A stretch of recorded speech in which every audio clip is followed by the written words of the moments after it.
Assalamualaikum warahmatullahi wabarakatuh. Perkenalkan, nama saya Dede Nafisatul Badiah dari Prodi PAI dengan NPM 24062125003. Di sini saya akan menjelaskan materi Ulumul Quran dari pertemuan 1 sampai 7, yaitu yang berisi tentang pengertian objek ruang lingkup dan kedudukan Al-Quran sebagai sumber utama, serta urgensi ulumul Quran dan proses turunnya Al-Quran, sejarah pengumpulan dan kodifikasi Al-Quran, Makiyah dan Madaniyah, serta aspek kebahasaan Al-Quran.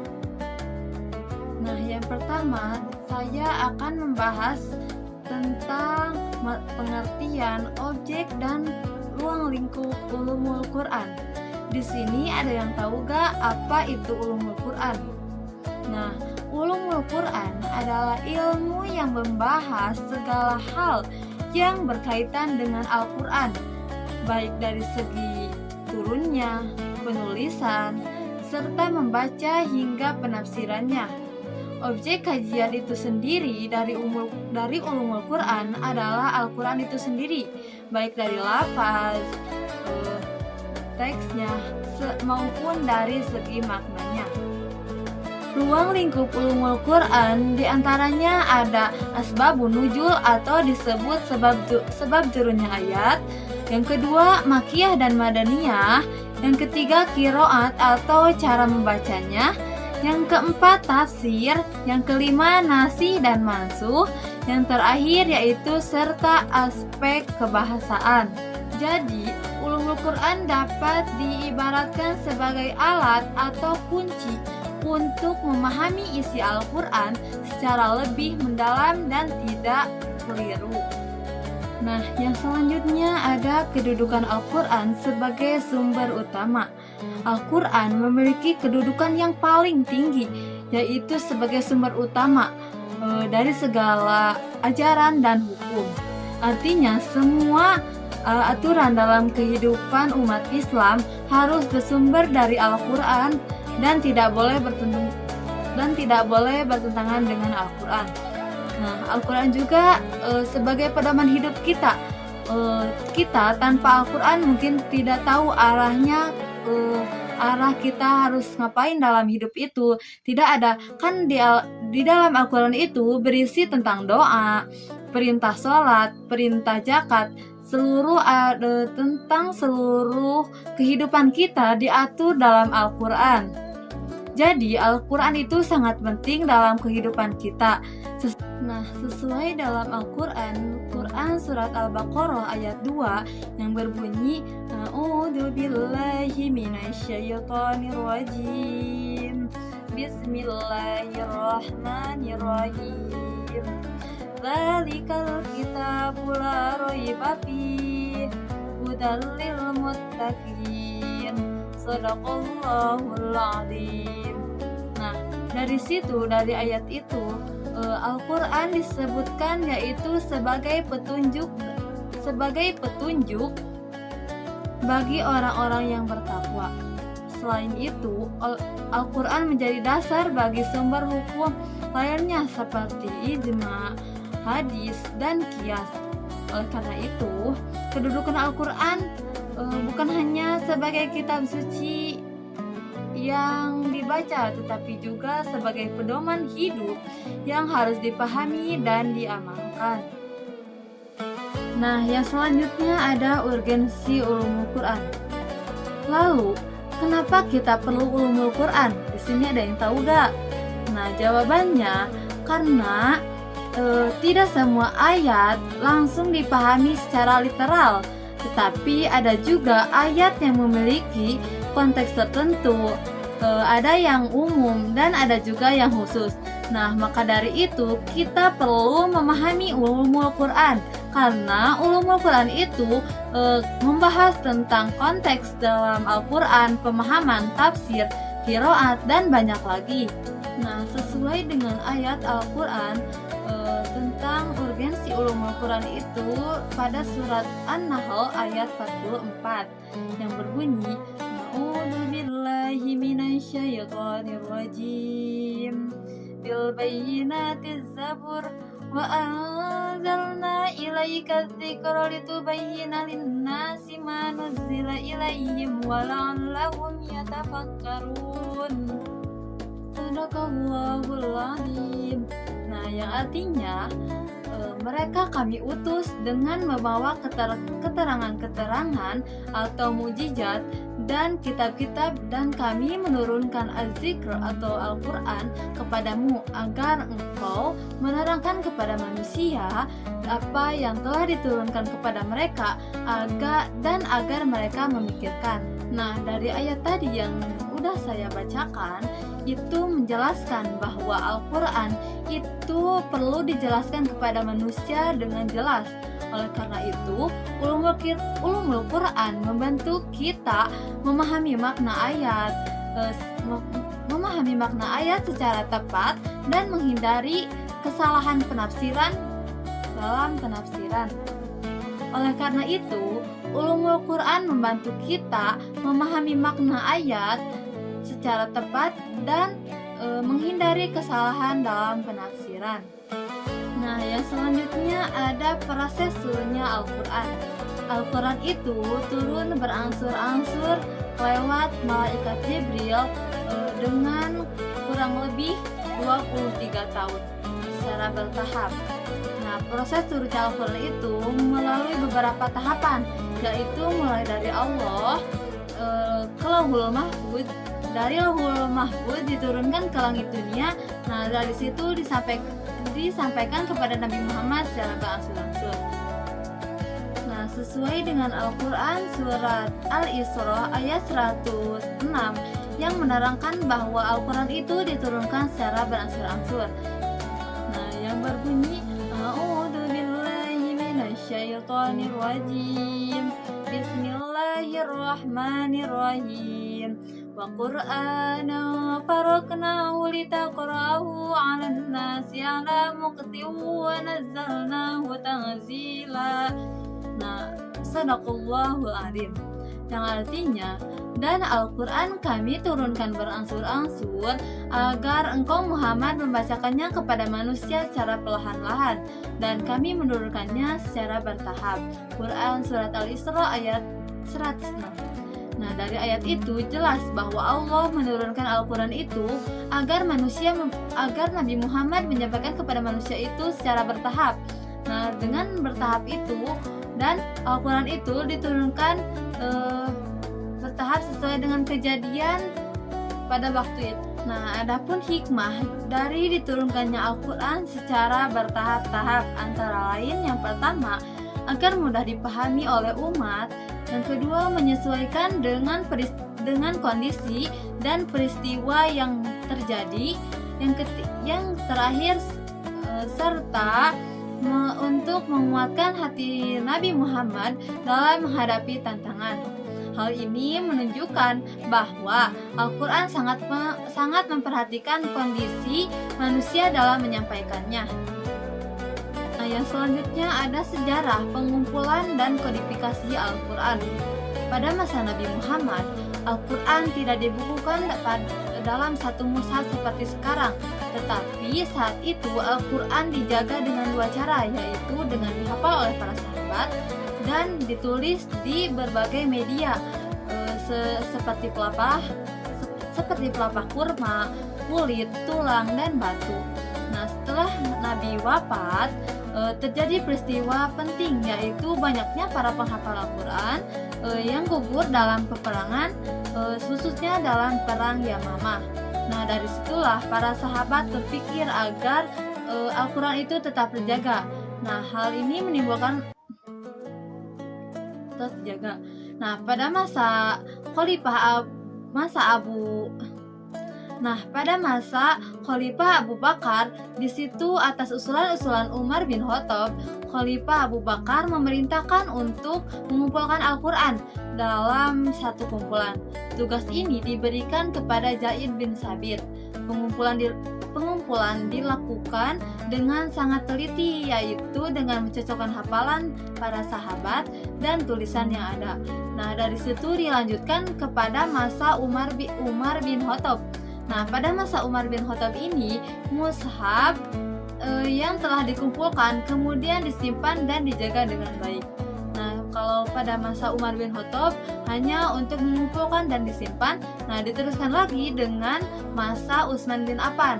Nah, kalau pada masa Utsman bin Affan ini, Islam sudah menyebar ke berbagai wilayah sehingga muncul perbedaan cara membaca Al-Quran. Nah, untuk menghindari perpecahan, Khalifah Utsman memerintahkan untuk menyusun mushaf standar yang kemudian dikenal dengan sampai sekarang, yaitu mushaf Utsmani. Mushaf ini kemudian disalin dan disebarkan ke berbagai wilayah ini. Nah, dengan ini kita sampai sekarang memakai mushaf Utsmani ini. Dari proses ini dapat kita lihat bahwa pengumpulan Al-Quran dilakukan dengan sangat hati-hati untuk menjaga keaslian dan kemurniannya itu. Karena Al-Quran itu tidak boleh dirubah, tidak seperti dengan hadis. Nah, yang selanjutnya ada ayat Makkiyah dan Madaniyah. Dalam ulumul Quran, Al-Quran itu dibagi menjadi dua, yaitu ada ayat Makkiyah dan ayat Madaniyah. Nah, kalau ayat Makkiyah yaitu ayat yang diturunkan sebelum Nabi Muhammad hijrah ke Madinah. Sedangkan Madaniyah adalah ayat yang diturunkan setelah Nabi hijrah. Nah, pembagian ini bukan berdasarkan tepat semata, tetapi lebih kepada waktu turunnya ayat. Nah, adapun karakteristik ayat Makkiyah yaitu membahas tentang tauhid, keesaan Allah. Yang kedua, menekankan keimanan, hari kiamat dan akhlak. Contohnya dalam Al-Quran surat Al-Qiyamah, Al-Qari'ah, surat. Nah, adapun karakteristik dari ayat Makkiyah, yang pertama yaitu membahas tentang tauhid atau keesaan Allah. Nah, ini sesuai dengan Al-Quran surat Al-Ikhlas ayat pertama, yaitu yang berbunyi Qul huwallahu ahad. Nah, di situ menegaskan bahwa Allah itu yang satu. Nah, yang kedua yaitu menekankan keimanan, hari kiamat dan akhlak. Kalau contohnya kalau tentang hari kiamat yaitu surat Al-Qiyamah yang berbunyi La uqsimu biyaumil qiyamah wa la uqsimu bin nafsil lawwamah. Nah, dari itu membahas tentang hari kiamat. Yang selanjutnya ada surat Al-Ghasyiyah, surat Al-Qari'ah dan yang lainnya banyak. Yang selanjutnya yang ketiga yaitu ayatnya relatif pendek dan padat. Nah, sesuai tadi kayak surat Al-Ikhlas, Al-Kautsar itu pendek-pendek. Nah, yang selanjutnya bahasa yang digunakan tegas dan kuat. Nah, ini jelas karena ayatnya itu berisi tentang tauhid dan hari kiamat itu dijelaskan dalam Al-Quran itu sangat tegas. Allah itu sangat tegas. Yang selanjutnya sering menggunakan kalimat yang menyentuh hati. Nah, itu emang jelas sangat menyentuh hati. Ada hal ini karena pada masa Makkah fokus dakwah Nabi adalah memperbaiki akidah masyarakat yang masih menyembah berhala. Nah, adapun karakteristik dari ayat Madaniyah. Nah, kalau ayat Madaniyah yaitu berisi yang membahas tentang hukum-hukum syariat seperti ibadah, muamalah, dan sosial. Nah, contohnya ibadah, Allah memerintahkan dalam Al-Quran surat Al-Baqarah ayat 43 yaitu yang berbunyi wa aqimis sholata wa atuz zakata warka'u ma'ar-raki'in. Nah, di situ Allah memerintahkan kepada kita semua umat muslim untuk sholat, untuk menegakkan sholat dan ruku kepada beserta orang-orang yang ruku. Nah, dari situ jelas bahwa ayat Madaniyah itu menjelaskan tentang perintah-perintah dan banyak lagi seperti surat Al-Baqarah ayat 183 yaitu tentang memerintahkan untuk berpuasa. Nah, yang selanjutnya ayat-ayatnya cenderung lebih panjang dan bahasa lebih jelas dan terperinci. Memang ayat-ayat Madaniyah itu sangat jelas, sangat panjang-panjang seperti surat Al-Baqarah, Ali Imran itu termasuk surat Madaniyah, termasuk ayat Madaniyah. Yang selanjutnya banyak membahas kehidupan masyarakat dan hubungan sosial. Seperti dalam Quran surat seperti dalam Al-Quran surat Al-Maidah ayat 2, yaitu tentang memerintahkan kita untuk saling menolong terhadap sesama muslim, yang berbunyi A'udzubillahi minasyaitonir rajim. Bismillahirrahmanirrahim. Wala ta'awanu 'alal birri wattaqwa wala ta'awanu 'alal ismi wal 'udwan wattaqullaha innallaha syadidul iqab. Shadaqallahul adzim. Dari situ jelas Allah memerintahkan kita untuk saling tolong menolong. Ini sesuai dengan ayat Madaniyah, ciri-cirinya yaitu membahas tentang kehidupan masyarakat dan hubungan sosial. Yang terakhir yaitu terdapat pembahasan tentang orang munafik dan ahli kitab. Ini sesuai dengan Quran surat Ali Imran ayat 64. Yang berbunyi ya ahlal kitab ta'alau kalimatin sawa'im bainana wa bainakum illa alla na'budu illallah. Itu menjelaskan bahwa ahli kitab harus berpegang teguh. Mari kita, Nabi Muhammad itu mengajak kepada ahli kitab ini supaya menyembah Allah, tidak ada Tuhan selain Allah. Pada masa Madinah, umat Islam sudah membentuk masyarakat sehingga diperlukan aturan yang lebih lengkap. Selanjutnya ada aspek kebahasaan Al-Quran. Al-Quran memiliki keistimewaan dalam aspek kebahasaan yang ditandingi. Yang pertama adalah lafaz, yaitu bentuk kata atau susunan kalimat dalam Al-Quran. Yang kedua ada makna, yaitu arti atau pesan yang terkandung dalam ayat tersebut. Yang ketiga ada balaghah, yaitu keindahan dan gaya bahasa Al-Quran. Keindahan bahasa Al-Quran itu membuatnya tidak hanya indah dibaca, tetapi juga memiliki makna yang sangat dalam dan luas. Yang selanjutnya ada analisis kritis. Menurut saya mempelajari Al-Quran itu sangat penting karena terutama di era sekarang banyak orang yang hanya membaca Al-Quran tanpa memahami makna ayat tersebut. Bahkan ada yang menafsirkan tanpa ilmu yang cukup. Hal ini menyebabkan kesalahpahaman dalam agama. Selain itu juga, di era digital saat ini banyak informasi keagamaan yang tidak jelas asal-usul sumbernya. Oleh karena itu, ulumul Quran menjadi sangat penting sebagai dasar untuk memahami Al-Quran secara benar dan tidak mudah terpengaruh oleh pemahaman-pemahaman yang lain keliru.